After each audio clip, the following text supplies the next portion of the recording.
আরে ও বৌমা, কোথায় গেলে? খেতে দেবে না জল খেয়ে খেয়ে পেট ভরাবো? আসছি মা।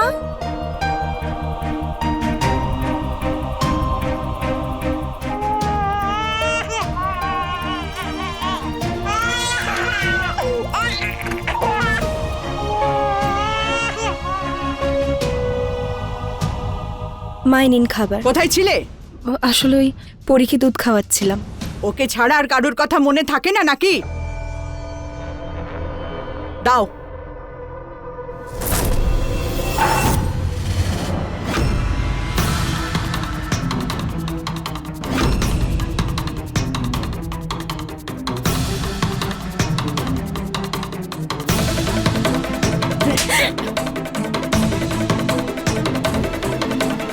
আমার ছেলেটাকে তো মেরেই ফেলেছো, আর আমার মুখের সামনে থেকে খাবার ফেলে দিচ্ছ।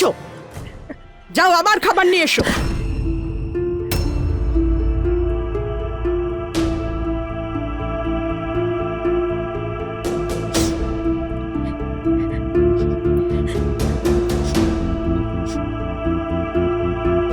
আরে তাড়াতাড়ি করো। হাতে কি মেহেন্দি নাকি মহারানী?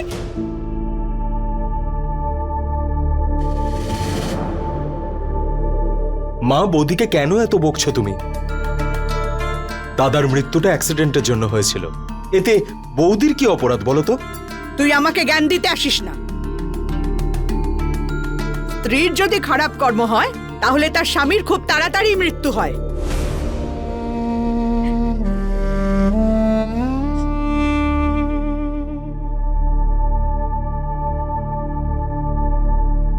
মা, হ্যাঁ দাও।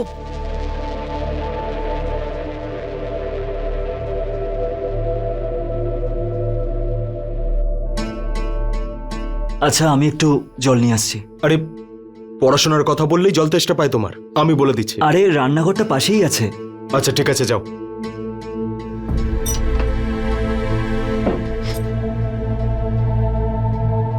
জল লাগবে? হ্যাঁ, জল খাবো।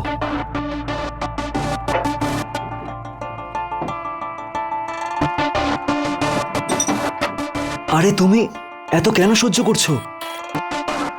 আরে কিছু তো একটা বলো। আর ঠাকুমা না ওই প্লেটটা নিজেই ফেলেছিলেন, দেখেছি আমি। তুমি হয়তো দেখতে ভুল করেছো। আর এমনিতেও উনি আমার থেকে বড়। যদি কিছু বলেও থাকে তাতে কি হয়েছে? তুমি আমাকে নিয়ে এত ভাবো, এটা দেখে আমার খুব ভালো লাগলো। এবার যাও, গিয়ে নিজে পড়াশোনায় মন দাও।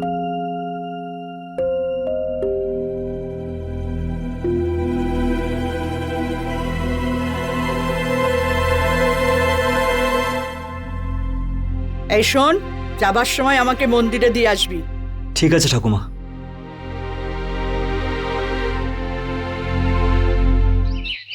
অর্চনা, অর্চনা, আমার ওই লাল ফাইলটা নিয়ে এসো। ধরো তোমার ফাইল। আমাকে তো ফ্রিতে কাজের লোক ভেবে রেখেছো। যখন খুশি এটা খোঁজো ওটা খোঁজো। ওর আবার কি হলো? এটা কি করলি তুই? ব্যাগটা ছুঁড়ে ফেললি কেন? সবকিছু ঠাকুমার জন্য, যার কারণে কাকিমা ঠিক করে নিঃশ্বাস নিতে পারে না।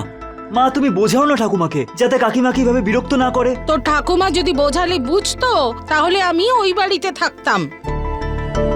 তোর ঠাকুমাকে তো যমরাজি বোঝাবে। আরে ভালোই হয়েছে যে ওই কাকু বারবার ঠাকুমাকে বকে, নাহলে ঠাকুমা এতক্ষণে কাকিমাকে প্রাণে মেরে ফেলতো। সত্যি যদি কাকুর মতনই ঠাকুমা একটু ভাবতো।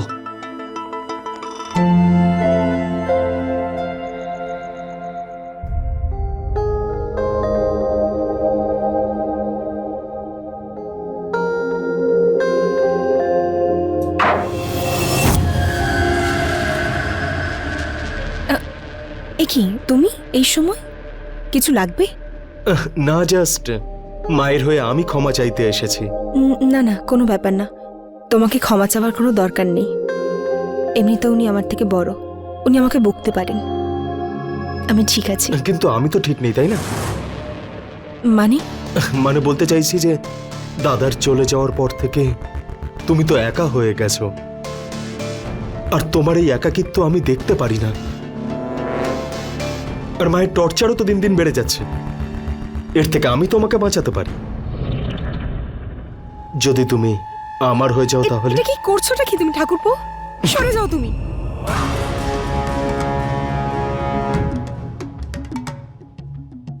এটাই তো সমস্যা, তোমার কাছ থেকে দূরে যেতে পারি না। কি করছোটা কি তুমি ঠাকুরপো? ছাড়ো আমাকে, ছাড়ো আমাকে বলছি।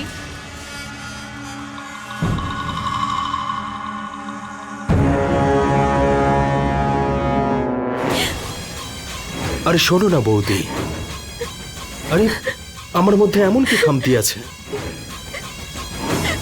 কি করছোটা কি? আমাকে ছাড়ো। কিচ্ছু করবো না। আরে ঠাকুরপো ছাড়ো আমাকে। কি করছোটা কি তুমি?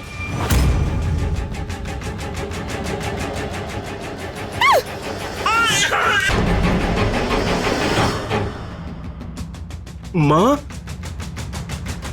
মা, মা, তুমি যা দেখছো সেগুলো ভুল। ওই বৌদি জানি না আমার সাথে কি না কি করার চেষ্টা করছে, ভুল করছে, তাই না মা? না না মা, আমি কিছু করিনি। ও মিথ্যে কথা বলছে। ও নিজে আমার সাথে ভুল করার চেষ্টা করছিল। না না, আমার সাথে জোর জবরদস্তি করছিল। ও বৌমা, বাজে কথা বন্ধ করো বৌমা। আমি তোমাকে খুব ভালো করে চিনি, আর আমার ছেলেকেও আমি চিনি। আমার ছেলে চলে যাবার পর তোমার মনের সব ইচ্ছে পূরণ করার জন্য যার উপর ইচ্ছে তার উপর চাপিয়ে দেবে। আজ আমি তোমাকে উচিত শিক্ষা দেব, সারা জীবন মনে থাকবে। দাঁড়াও।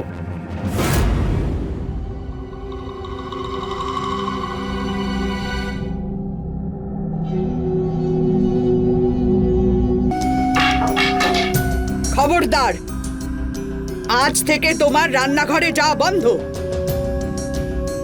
খাওয়া দাওয়া সব বন্ধ। শোন বাবা, হ্যাঁ মা, তুই দোকান থেকে গিয়ে খাবার নিয়ে আয়। ঠিক আছে মা।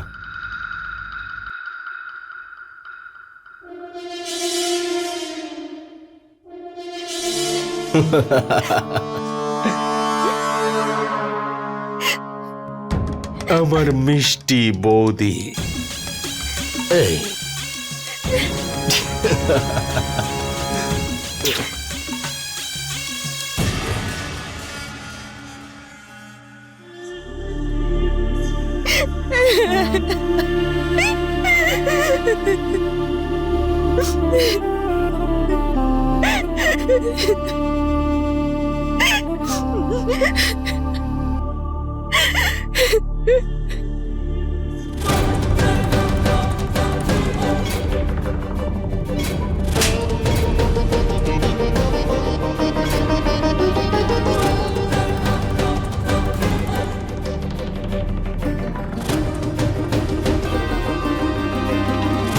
আমার ছেলে চলে যাবার পর তোমার মনের সব ইচ্ছে পূরণ করার জন্য যার উপর ইচ্ছে তার উপর চাপিয়ে দেবে।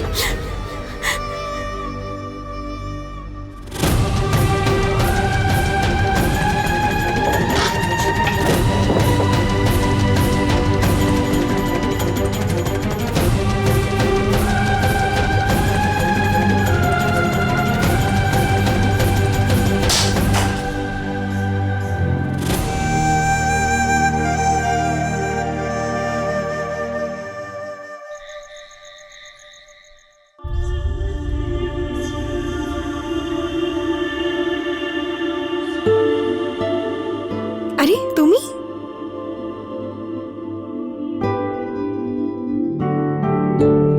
কেমন আছো তুমি? আমি ভালো আছি। একমাত্র তুমি যে আমার এত খেয়াল রাখো। কারণ আমি তোমাকে খুব ভালোবাসি, আর আমি তোমার জন্য একটা জিনিস এনেছি। কি?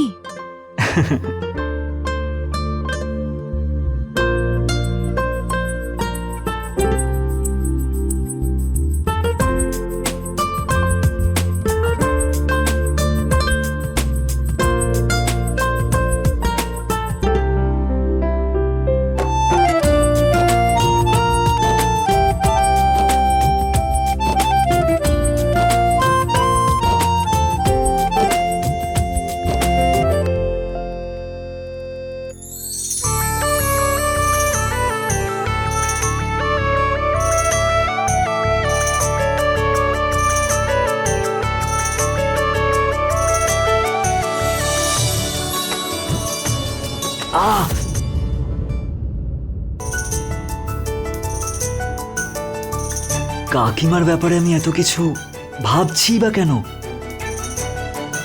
আমি আবার কাকিমাকে ভালোবেসে ফেলিনি তো?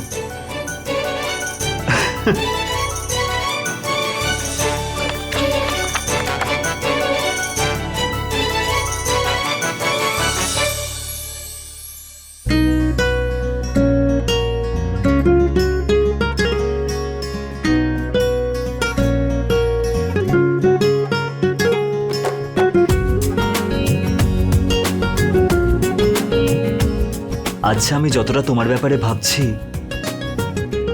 তুমিও কি সত্যিই আমার ব্যাপারে এতটা ভাবছো?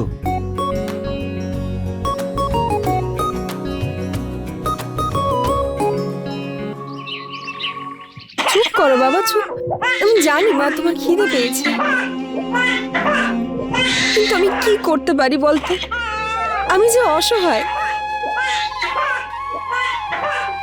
এই বাড়িতে আমাদের দুজনকে কেউ ভালোবাসে না। না না, কাঁদে না, কাঁদে না।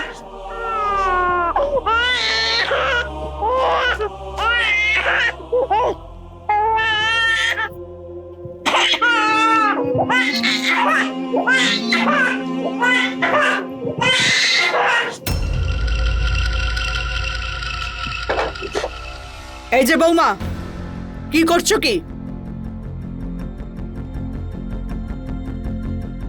মা, একটুখানি দুধ লাগবে। পরে কালকে থেকে কিছু খাইনি। আচ্ছা, তুমিও তো খাওয়াতে পারো, আমার মাথা খারাপ করো না। কিন্তু মা, আমিও তো কালকে দিয়ে কিছু খাইনি। ওকে কি করে খাওয়াবো? মা, একটুখানি শুধু দুধ দিয়ে দিন মা, ও না খেয়ে আছে মা। যাও গিয়ে জল খাওয়াও। আর শোনো, একদিন না খেয়ে থাকলে তুমি আর তোমার বাচ্চা মারা যাবে না। যদি বেশি নাটক করো না, তোমাকে শায়েস্তা করে দেবো। যাও, যাও এখান থেকে, যাও, যাও এখান থেকে।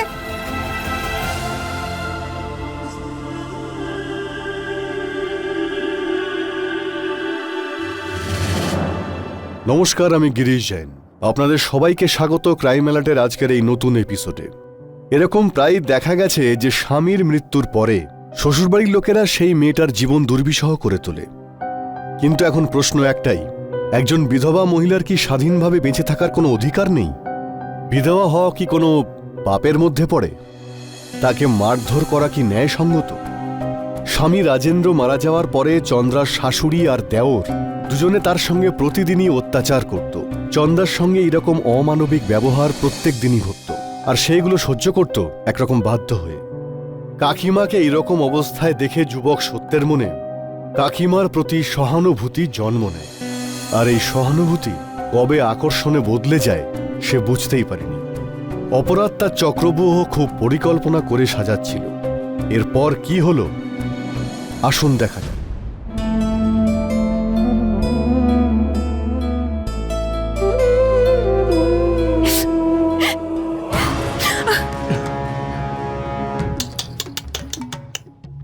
কি হলো? খাবার পেয়ে গেছো? এখনো বলছি আমার কথা শোনো আর আমায় খুশি করো, তারপর সবকিছু পাবে। খাবার, জল, জামা কাপড়, সোনা দানা, সবকিছু, সবকিছু। তাও একবার ডাক দিলেই। আমি প্রথমে ভাবতাম যে আরতি তোমাকে ডিভোর্স দিয়ে অনেক বড় ভুল করেছে, কিন্তু এখন বুঝতে পারছি যে ও একদম ঠিক কাজ করেছে তোমার হাত থেকে মুক্তি পেয়ে। কারণ তুমি মানুষ নও, তুমি একটা জানোয়ার।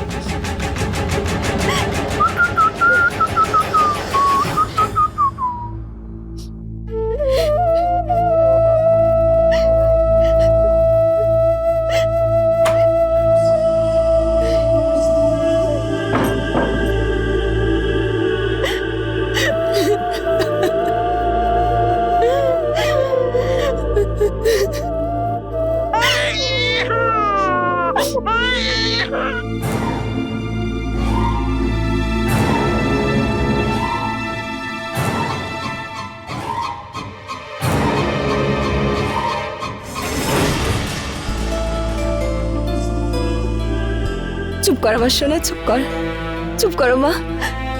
এখানে তোকে আর আমাকে কেউ ভালোবাসে না। আমি তোর জন্য একটু খাবার আনতে পারিনি, আমাকে ক্ষমা করে দে। শোনো, তুমি এই চ্যাপ্টারটা আরেকবার রিভিশন করে নাও। যদি কিছু বুঝতে না পারো তাহলে কালকে আবার রিভিশন করে নেবো, ঠিক আছে? কিরে, কোথায় যাচ্ছিস? মা, আসলে সুন্দরনগরে যাচ্ছি, শর্মা বাবুর কাছে। একটা কাজ কর, তুই যাবার সময় মন্দিরে আমায় নামিয়ে দিয়ে যা। ঠিক আছে, তাড়াতাড়ি চলো, আমার দেরি হয়ে যাচ্ছে।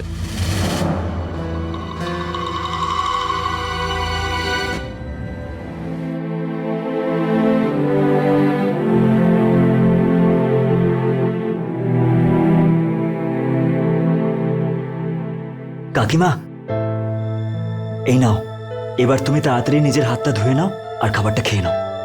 আমি ততক্ষণ ওকে দুধ খাইয়ে দিচ্ছি। কিন্তু তুমি কি করে জানলে যে আমি আর পরি কিছু খাইনি? আমি কিছুক্ষণ আগেই বাড়িতে এসেছিলাম, আর আমি তোমাকে পরীর সাথে কথা বলতেও শুনেছি। আমি একবার ভাবছিলাম যে গিয়ে ঠাকুমার সাথে একবার কথা বলি, কিন্তু আমি জানি তো যে ঠাকুমা কারোর কথাই শোনে না। তাই আমি নিজেই বাজারে গিয়ে এইসব কিছু নিয়ে এলাম। তুমি এটা নাও আর ওকে দুধটা খাওয়াও।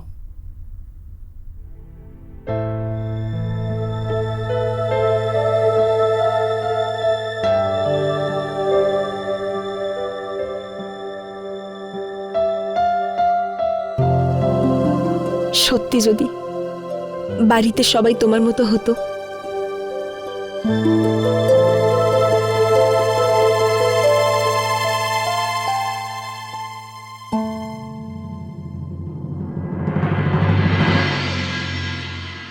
তুমি এবার খাবারটা খেয়ে নাও, পরীরও খিদে পেয়েছে, আমি ওকে দুধটা খাইয়ে দিচ্ছি।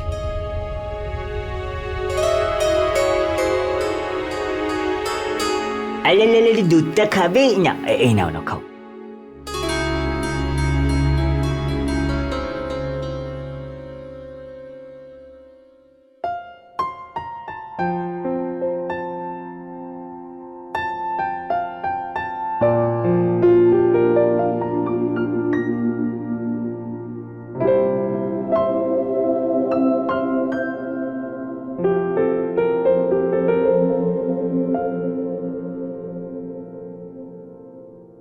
তুমি কি জানো তোমার রাজেন্দ্র কাকা পরীর সাথে এইভাবেই খেলতো। কত চেষ্টা করতো ওকে চুপ করানো, কিন্তু পরী আমার কোলে ঘুমিয়ে চুপ হতো। কিন্তু তাও উনি হার মানতো না। তুমি একদম তোমার রাজেন্দ্র কাকার মতো।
আরে বাবা, দেখ তো আওয়াজটা কিসের?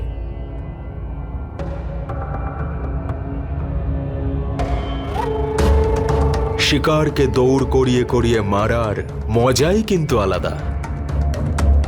আরে তুই কি শুনতে পেলি? হ্যাঁ মা, ঘুমিয়ে পড়ো, ঘুমিয়ে পড়ো মা। এখানে বিড়াল দৌড়াদৌড়ি করছে, নিজে থেকেই শান্ত হয়ে যাবে, না হলে আমি শান্ত করে দেবো।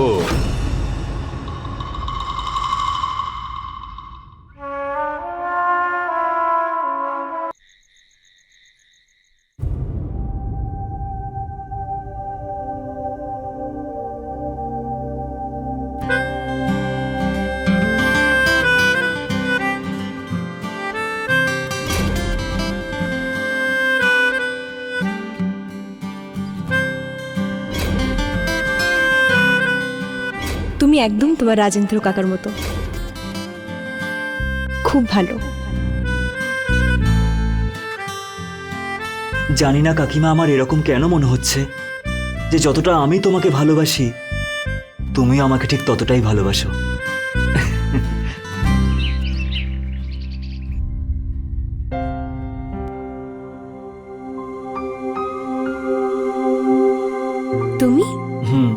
আমি খাবার এনেছি তোমার জন্য। তুমি যেভাবে আমার আর পরীর এত খেয়াল রাখছো তার জন্য অনেক অনেক ধন্যবাদ। কিন্তু মা এখন খাবার দেওয়া শুরু করে দিয়েছে। আমি এই তো এক্ষুনি পরীকে দুধ খাইয়েছি, আচ্ছা। কিন্তু তুমি যে খাবারটা এনেছো আমি সেটা খাবো। কাকিমা, আমার মনে হয় যে কাকুই হয়তো ঠাকুমাকে বুঝিয়েছে, তাই জন্যই ঠাকুমা গিয়ে রান্নাঘরটা খুলে দিয়েছে। কাকু সত্যিই খুব ভালো মনের মানুষ। উনি না কখনো কারোর সাথে খারাপ কিছু করেন, না কখনো খারাপ কিছু করতে দেখেন। চুপ করো তুমি। যে কাকার তুমি এত গুণগান করছো, মানুষ নয় ও, ও একটা রাক্ষস। তুমি কি জানো ওই রাক্ষসটা প্রত্যেক দিন আমার সঙ্গে জোর জবরদস্তি করার চেষ্টা করে। তুমি এটা কি জানো আমি কিভাবে এখানে নিজেকে সামলে রেখেছি? এই বাড়িটা একটা বাড়ি নয়, এই বাড়িটা একটা নরক, নরক।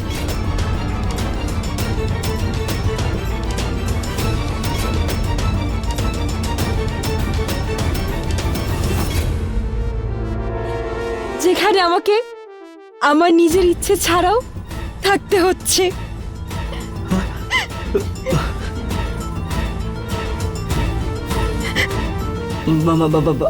আমি মানে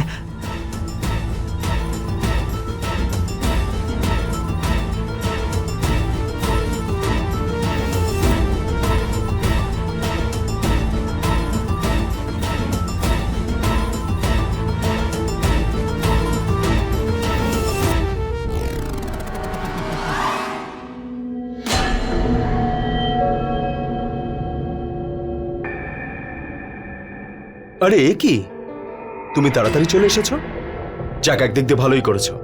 ভেতরে চলো, ব্যাগটা ওখানে রাখো। চলো, কালকের চ্যাপ্টারগুলো বের করো। হ্যাঁ, বৌদি, বৌদি,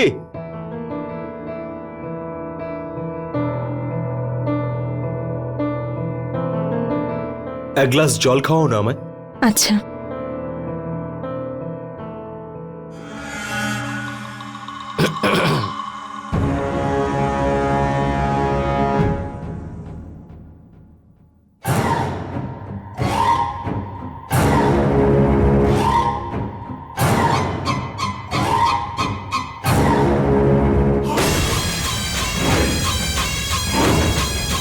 যে কাকার তুমি এত গুণগান করছো, মানুষ নয় ও, ও একটা রাক্ষস। ওই রাক্ষসটা প্রত্যেক দিন আমার সঙ্গে জোর জবরদস্তি করার চেষ্টা করে।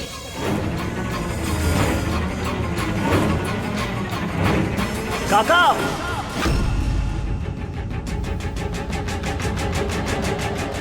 এসব কি করছো তুমি?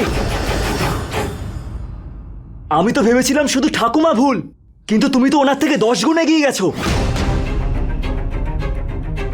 আমি তো তোমাকে নিজের আইডল মনে করতাম, কিন্তু না, ওটা আমার সব থেকে বড় ভুল ছিল। তুমি একটা রাক্ষস, রাক্ষস। নিজের বউদের উপর তুমি এভাবে খারাপ চোখে দেখছো। যদি আজকের পর থেকে তুমি কাকিমাকে এভাবে খারাপ চোখে দেখেছো, তাহলে কিন্তু আমরা আমাদের সম্পর্কের মর্যাদা ভুলে যাব। চুপ! এসব কি ফালতু কথা বলছিস তুই? কাকা, কোনো ফালতু কথা বলছি না, সত্যি বলছি। সত্তু, এই সবের মধ্যে তুমি পড়ো না প্লিজ। ব্যাস, অনেক হয়ে গেছে। সবকিছু সহ্য করার একটা সীমা থাকে কাকিমা। যদি এরকম লোকেদের তুমি না আটকাও না, তাহলে এরা আরো বেড়ে উঠবে। এরা এই সমাজের কাছে অসুর। এইসব করেই একটা ভালো সম্পর্ককে এরা নষ্ট করে। আমি চুপ করে আছি, তার মানে তোমার যা ইচ্ছা হবে তাই বলে যাবে তুমি? বলো, কি ভুল করেছি আমি? চলে যাও এখান থেকে, না হলে প্রাণে মেরে ফেলবো তোমাকে। তুমি ভুল করছো। কাকিমার সাথে তুমি যা করছো সেগুলো সব সত্তু, প্লিজ চলে যাও।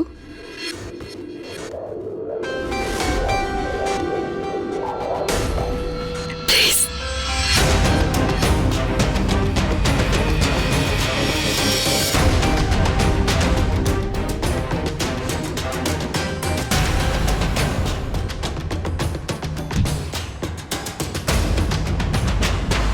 হ্যাঁ রে, এখানে কি হয়েছে কি?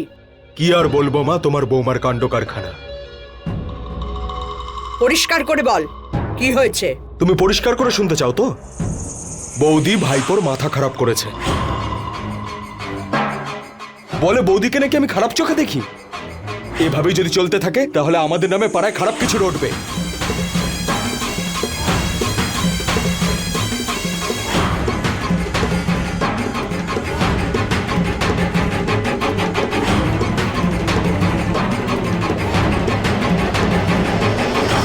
আমিও দেখছি কার নামে কি রটে আর কার নামে রটে না, এটা এই বুড়ি খুব ভালো করে জানে। কে ঠিক আর কে ভুল সেটা আমি জানি।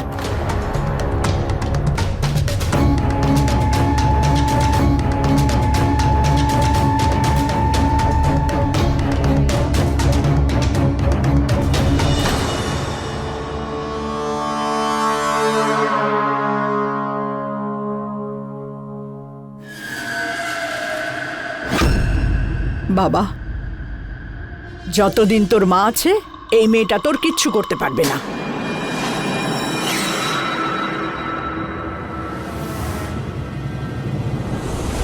আমার একটা ছেলেকে তো আগেই খেয়েছো, এখন আবার এটাকেও খাবে? মা সত্যি কথা বলছিল, ঠাকুরপো সত্যিকারে আমার সঙ্গে জোর করার চেষ্টা কর। এই খবরদার, মুখ থেকে যদি আর একটা শব্দ বেরোয় না তাহলে তোমার জিভ টেনে ছিঁড়ে ফেলবো। যদি এই কথা চার দেওয়ালের বাইরে যায় না তাহলে তোমাকে আর তোমার মেয়েকে এমন ভাবে গায়েব করব, যতই কেউ চেষ্টা করুক না খুঁজে বার করবার, কেউ খুঁজে পাবে না। বুঝেছো? না মা, আমি কাউকে কিছু বলবো না। আমার পরীক্ষা কিছু করবেন না মা, প্লিজ মা, প্লিজ।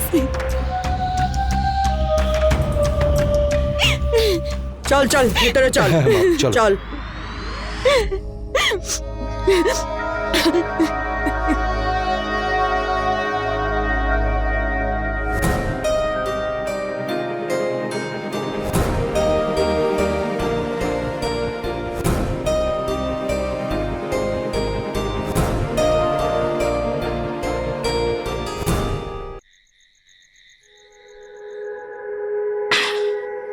এই নাও চা খাও।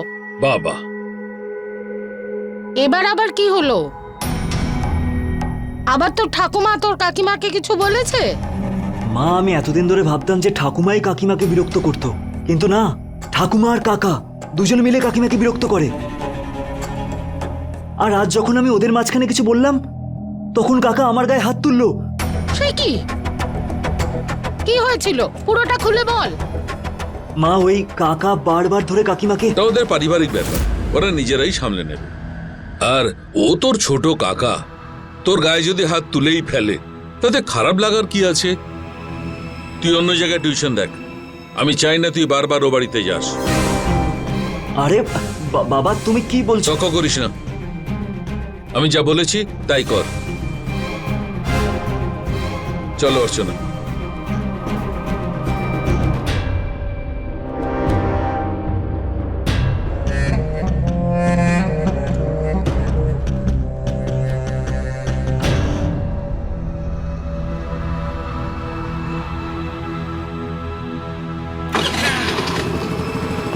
বসেছো মা? চল।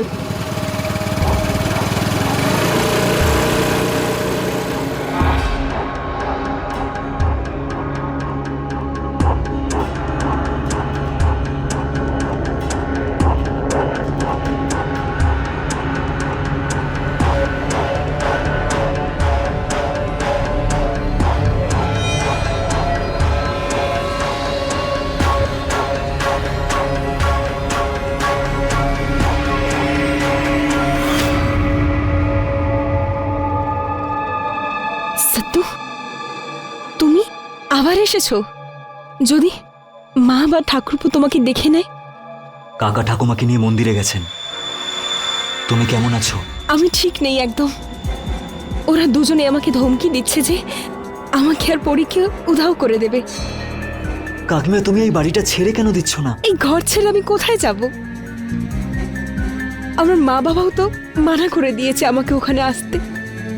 তুমি কি এটা জানো, এই পৃথিবীতে একটা মহিলাকে একটা পুরুষকে ছেড়ে থাকা খুব কঠিন হয়। তোমার জীবনে পুরুষ আছে, কে? আমি তোমার সঙ্গ দেব, আমি তোমার হাতটা ধরে থাকবো। কি বলছোটা কি তুমি? সত্যি বলছি, আমি খুব ভালোবাসি আমি তোমাকে। আমি তোর কাকি হই। কাকিমা ছিলে, এখন আমার ভালোবাসা। আর আমি তোমাকে কথা দিচ্ছি যে আমি তোমার সব দায়িত্ব খুব ভালোভাবে পালন করব, আর আমি পরীর বাবা হয়ে দেখাবো। আর কাকিমা, তুমিও তো সবসময় বলতে যে আমি একদম তোমার স্বামীর মতনই। তোর বয়সে আর আমার বয়সের মধ্যে অনেক পার্থক্য আছে। ভালোবাসা কোনো বয়স দেখে হয় না। এই পৃথিবী আমাদের সম্পর্কটা মানবে না। আরে আমাদের কাউকে বোঝাতে হবে না, আমরা এখান থেকে দূরে কোথাও গিয়ে থাকবো। মনে হচ্ছে ওরা এসে গেছে। আমি আসছি। পেছনের রাস্তা থেকে যাবে। আমি 11টার সময় নিতে আসবো, তুমি তৈরি হয়ে থাকো। যাও।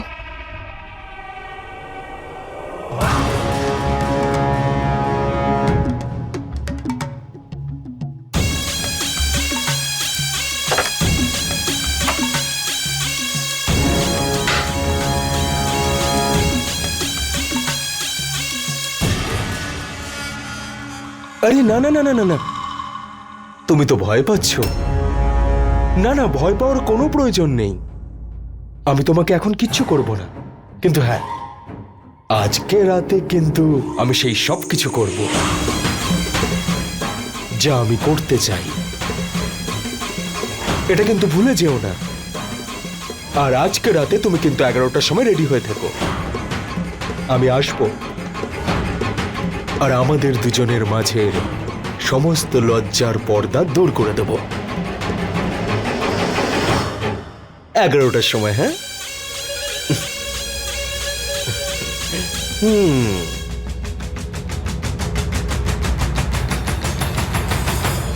আমাদের এই সমাজে নিজের থেকে বয়সে বড় কোনো ব্যক্তিকে ভালোবাসা এটা কোনো নতুন বিষয় নয়। এটা আমাদের সমাজের সেই দিক যা আমরা প্রকাশ করতে লজ্জিত হই। এটা আমরা কারোর সামনে বলতেই পারি না। আমাদের ভয় করে যে সমাজে আমরা নিজেদের মুখ দেখাতে পারবো কিনা। আর এইরকম পরিস্থিতি থেকে বাঁচার জন্যে কাউকে কিছু না বলে সত্য তার কাকিমা আর পরীকে নিয়ে অন্য কোনো শহরে যাওয়ার সিদ্ধান্ত নেয়। ওদিকে চন্দ্রা দেওরের অসৎ উদ্দেশ্য ছিল। ভালো আর খারাপ দুজনেরই সময় ঠিক হয়েছিল ঠিক 11টার সময়। এখানে গুরুত্বপূর্ণ ছিল চন্দ্রার সিদ্ধান্ত যে সে কি চায়, মান সম্মান নিয়ে বাঁচা নাকি অপমানিত হয়ে বেঁচে থাকা।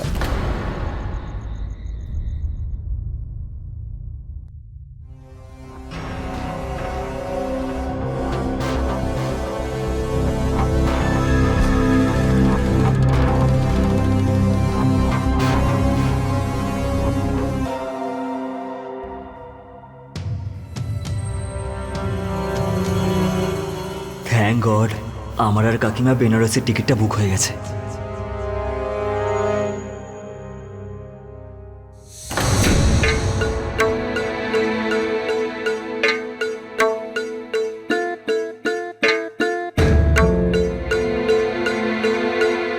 কাকিমা ছিলে, এখন আমার ভালোবাসা। আজ রাতে আমি সেই সব কিছু করব যা আমি করতে চাই। কাকিমা ছিলে, এখন আমার ভালোবাসা। আমি 11টার সময় নিতে আসবো।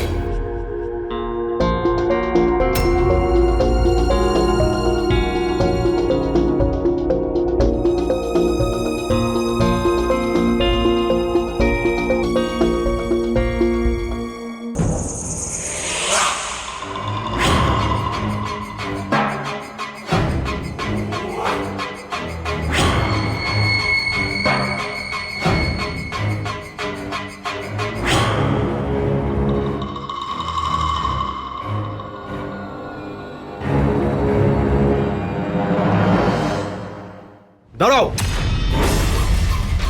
কোথায় যাচ্ছ তুমি? হ্যাঁ, কোথায় যাচ্ছ আমাদের ছেড়ে? প্লিজ প্লিজ আমাকে ছেড়ে দাও, আমি এখানে থাকতে চাই না। এই নরকটাকে আমি স্বর্গ বানিয়ে দেবো। ভেতরে চলো। না, আমি যাবো। শোনো না, বললাম তো স্বর্গ আমাকে বানিয়ে ছাড়ো দেবো। আমাকে। ভেতরে চলো বলছি। এই দাঁড়া, কি হচ্ছে এখানে? মা দেখো না, বৌদি বাড়ি ছেড়ে পালিয়ে যাচ্ছে, সমাজে আমাদের নাক কাটা যাবে।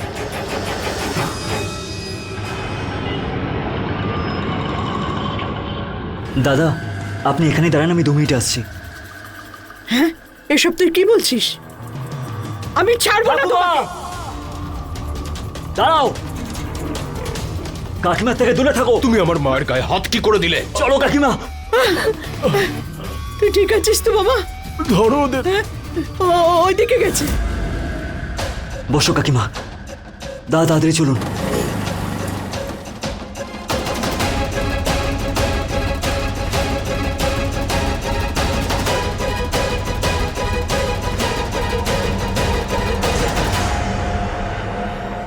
আরে তাড়াতাড়ি করুন না দাদা, কি হলো? মনে হচ্ছে ইঞ্জিনে ময়লা ঢুকেছে, সময় লাগবে। আপনারা এক কাজ করুন, ওই দিকের ওই রাস্তাটা দিয়ে চলে যান, সামনেই হাইওয়ে। এই নিন দাদা।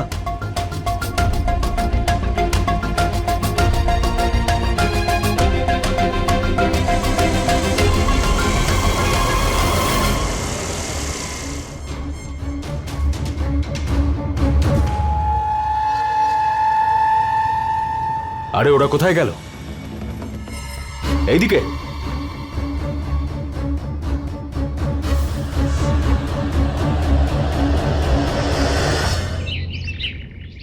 ইন্সপেক্টর সাহেব, আমার ছেলে কাল রাত্রে ওর ঘরেই শুয়েছিল, কিন্তু সকালে ওর ঘরে ছিল না। তারপর আমি ওর সব বন্ধুকে ফোন করেছি, কিন্তু কেউ কিচ্ছু জানে না। কোনো ছবি আছে ওনার? হ্যাঁ, ছবি আছে।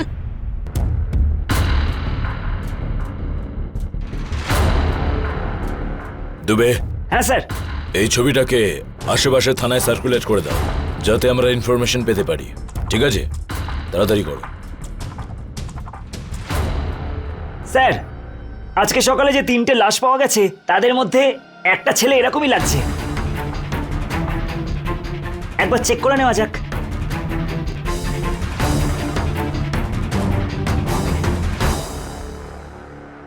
কাপড় সরাও।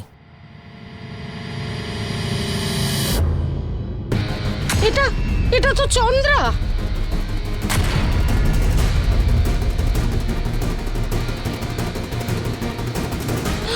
বাবা, সোনা, আমার ছেলে। প্লিজ নিজেকে সামলান। দেখুন, আমরা আপনাদের কষ্ট বুঝতে পারছি, কিন্তু আমাদের ডিউটি সবসময় আমাদেরকে করতেই হয়। একটু ভালো করে মনে করে বলুন আমাদেরকে যে কোনো পুরনো শত্রুতা কারোর সঙ্গে ছিল না আমাদের। ওর ঝগড়া হয়েছিল ওর ছোট কাকা আর ওর ঠাকুমার সাথে, এই চন্দ্রার জন্যই।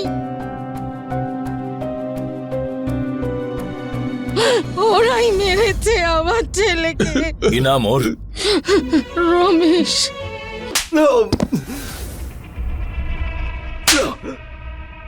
ওদের দুজনকে তুই কেন মেরেছিস? আমি কাউকে মারিনি ইন্সপেক্টর বাবু, সত্যি কথা বলছি। আমি আমি আমি শুধু ওর সঙ্গে খারাপ কাজ করতে চেয়েছিলাম, আর এই কথাটা ও ভাইপোকে আগেই বলে দিয়েছিল। আর এইটুকু একটা বিষয়ের জন্য ওদের 3জনকে তুই খুন করে দিলি। ওই দুধের শিশুটা তোর কি ক্ষতি করেছিল? ওকে কেন মারলি? আরে আমি কাউকে মারিনি ইন্সপেক্টর বাবু, আমি মানছি যে ওকে আমি বিরক্ত করতাম, হ্যাঁ করতাম, কিন্তু আমি কাউকে খুন করিনি। স্যার, ও মিথ্যে বলছে। ক্রাইম সিন থেকে 1 কিলোমিটার আগে একটা পেট্রোল পাম্প আছে। ওই পেট্রোল পাম্পের সিসিটিভি ফুটেজে ও বাইক চালিয়ে যাচ্ছে, এটা দেখা যাচ্ছে। বল, আর কি প্রমাণ দিতে হবে তোকে? এটা সত্যি যে আমি গেছিলাম ওদের পেছনে, কিন্তু আমি কাউকে মারিনি। দুবে, ওকে এত মারো যেন ওর গায়ের রং লাল হয়ে যায়। হ্যাঁ। না না না, আমি বলছি সবকিছু বলছি।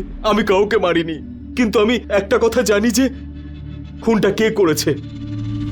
চল তাড়াতাড়ি বল।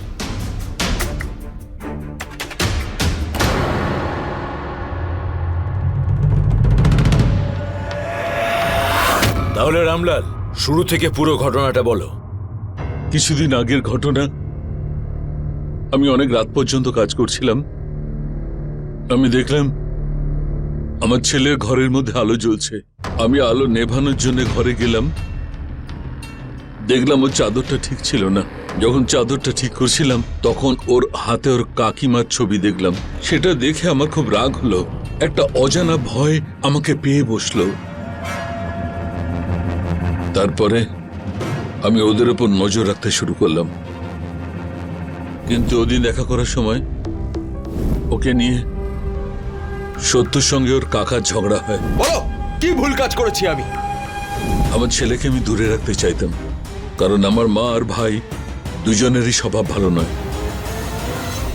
আমার মায়ের কথার প্রচন্ড ঝাঁজ। আমার ভাই ওনার জন্য যা খুশি তাই করতে পারত। আমার চিন্তার কিন্তু শেষ ছিল না।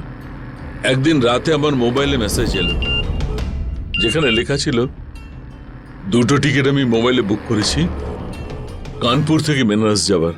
আমি তাড়াতাড়ি আমার ছেলের ঘরে গেলাম, আর ওখানে আমি চিঠিটা পেয়েছি, যাতে লেখা ছিল, মা বাবা, আই এম সরি, কাকিকে আমার প্রয়োজন, আমি ওনাকে সব রকম খুশি দিতে চাই, সেই জন্য না বলে আমি চলে যাচ্ছি, কারণ আমি জানি আমাদের এই ভালোবাসা তোমরাও বুঝবে না, না এই সমাজ।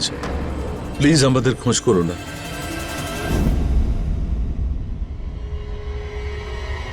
আমি রাগ করে বাড়ি থেকে বেরিয়ে পড়লাম। আধ ঘন্টা যাবার পর হাইওয়েতে যাওয়ার কাঁচা রাস্তায় ওদেরকে পেলাম।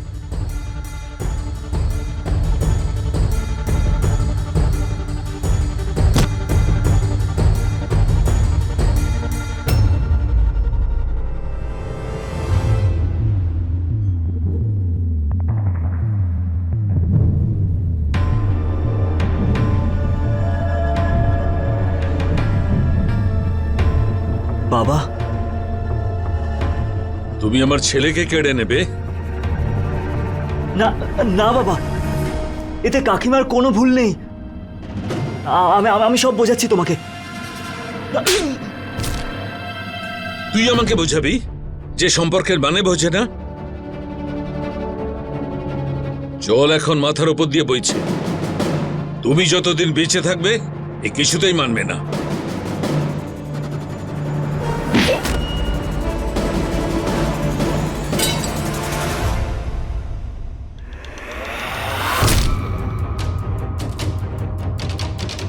বাবা, বাবা চোখ খোল, কি হলো তোর?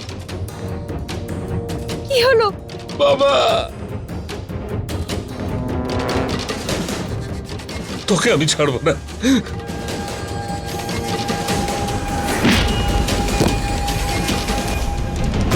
দাও আমাকে, না দাও। না না না, আমার বাচ্চাকে কেড়ে নিও না। তোমার লজ্জা হওয়া উচিত রামলাল। ঘেন্না হচ্ছে তোমাকে।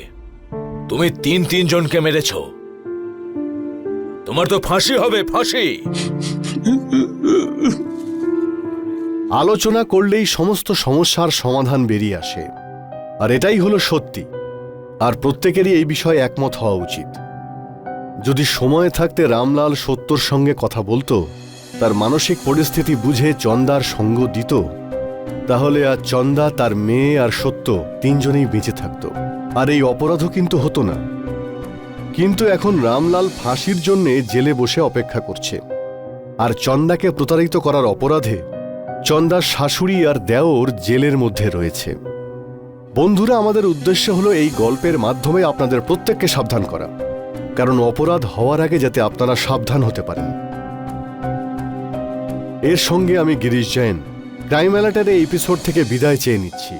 আবার আসবে এরকম কোনো অপরাধ থেকে আপনাদের সাবধান করতে। ততদিন বি অ্যালার্ট, বি সেফ।